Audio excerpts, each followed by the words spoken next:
e ele terá muito trabalho não só dentro, como também fora de campo. Isso porque o Verdão está terminando 2019 com os seus bastidores pegando fogo. As saídas de Mano Menezes e Alexandre Matos já foram cercadas por muita polêmica. Antes disso, o Alexandre Matos foi vítima de protestos. A torcida organizada chegou até ir à porta da casa dele para protestar. E também foram até a empresa do presidente Maurício Gagliotti e colocaram na fachada ali da empresa 3.000 bananas com a foto dele. O Palmeiras, além dessa pressão da torcida organizada, sofre também uma grande influência do seu patrocinador, então o Luxemburgo vai ter que lidar com tudo isso. E após a definição do novo treinador e também do novo diretor de futebol, Anderson Barros, que foi contratado na última semana, ele veio do Botafogo, agora o Palmeiras volta suas atenções para o elenco. A informação é de que o Verdão vai tentar segurar todos os jogadores titulares e no mercado não terá uma postura tão agressiva como já teve em anos anteriores. O Verdão vai fazer contratações pontuais, buscando de 4 a 5 jogadores que cheguem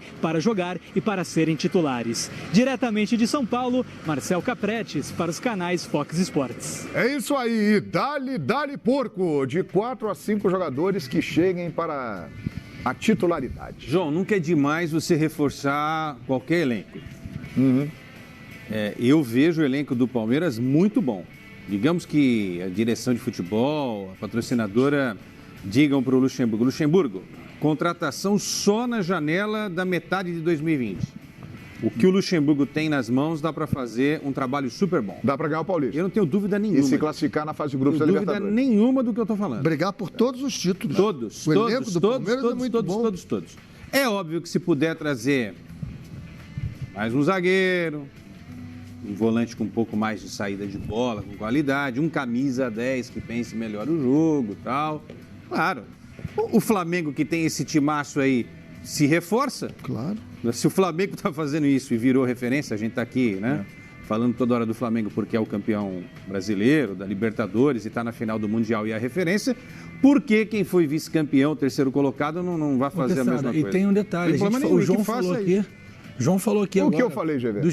Do Diego, que de outro momento muito criticado, o Arão, o Jesus pegou e recuperou.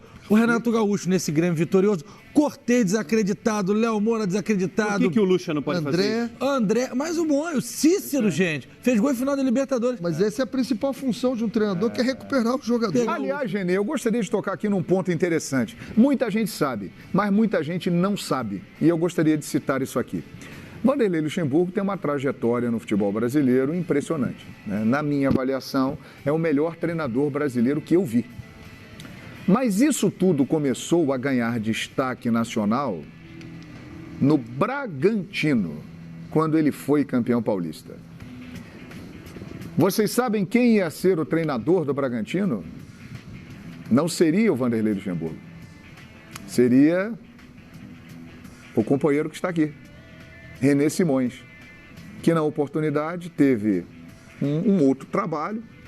Estava na seleção sub-20 e o presidente do Bragantino era o Jesus Chedid, irmão do deputado Nabi Chedid. E o deputado queria que eu fosse disputar o Mundial na Arábia Saudita e na volta pegasse o Bragantino. E você indicou o Vanderlei? Eu sabia. Eu já conheci o Vanderlei e sabia da capacidade dele. Embora eu não tivesse tido a oportunidade de trabalhar no grande clube. Ou seja, por que eu conto essa história? O Nabi, eu falei para ele, olha, eu vou ao Mundial, mas vamos colocar um treinador lá. E ele, na outra semana, o Vanderlei me ligou e disse, olha, o deputado não me ligou. Que legal. E eu liguei para ele e disse, ninguém conhece o Vanderlei. Eu disse, mas eu conheço e assino embaixo a competência desse cara. Contrate ele. E o Vanderlei é o treinador fantástico você que é hoje, né? É o cara mais indicado para responder a pergunta que eu vou fazer agora. Toda a trajetória do Vanderlei a gente conhece. Mas ele passou por anos aí em viés de baixa. Retornou agora muito bem no Vasco da Gama.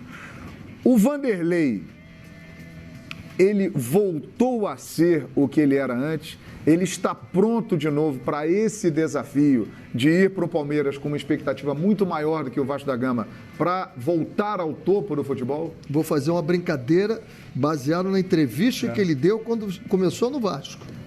Porque antes ele achava que era Gabriela. Eu nasci assim, eu vou ser sempre assim, eu vou morrer assim. E quando ele entrou no Vasco, ele disse assim, eu fiz uma reflexão e descobri o seguinte, eu não posso tratar a geração desses jogadores como eu tratava os outros. E ele mudou a forma dele direcionar toda a sua comunicação e a sua... O Vanderlei sabe demais de futebol. Vocês sabem disso, que ele trabalhou na Copa do Mundo aqui na Fox e ele dava show aqui na parte tática. Essa comunicação dele, ele modificou. Porque nos últimos trabalhos ele estava fazendo tudo muito parecido e isso dava errado. Eu sei de um clube que quando ele saiu, deram uma grande festa no hotel quando ele foi demitido. Depois de um jogo que perderam de 5-0. Perderam de 5-0, ele foi demitido e deram uma grande festa no hotel com a demissão dele. Teve um que teve churrasco. Teve outro que teve churrasco. Alguns de liderança ele teve que modificar. Porque a competência, o que ele sabe de futebol, não mudou nada. Então ele mudou. Então. Forma de lidar. Na forma de lidar, ele mudou. Não dá para você. Não dá mais para você. Renê, eu tenho uma pergunta para te fazer, se o João me permite. Claro, permito, evidente. A gente vê muito programa de esporte, até para a gente filtrar algumas opiniões, né? Algumas é melhor nem ligar e ver. Mas a sugestão que surgiu esses dias numa mesa, acho que era até em rádio, foi o seguinte. Lá fora, não estou querendo comparar estrangeiro com brasileiro, mas uma tendência dos novos técnicos modernos. Os caras respiram futebol, vivem, tem a sala deles, estudam em outro período dentro da sala, tem os adjuntos, né, os assistentes. E o Luxemburgo, a gente sabe que ele tem ou tinha outros business, cachaçaria, foi deputado pelo Tocantins, não sei o quê. Se isso também, fora a parte do clube, que ele quer se meter na faxineira, não sei o quê, na alimentos, como ele fez na última gestão do Flamengo, mandou gente que já estava 20 anos lá embora, enfim. Você acha que falta isso? Esse é o detalhe do Luxemburgo, ele não focar, porque ele sabe muito, mas a gente sabe que é um processo que precisa se atualizar o tempo todo. Você acha que existe esse gap? Em algum momento ele achou que não precisava mais porque era a Gabriela, e aí começou a desviar a atenção dele para outros negócios que faz parte? E faltou essa atualização na bola? Na atualização, não. Ele está sempre muito atualizado, porque ele vê muito futebol e ele está sempre estudando. Pode ser que esse foco só dentro do campo e resolver só aquilo, pode ter faltado para ele, sim.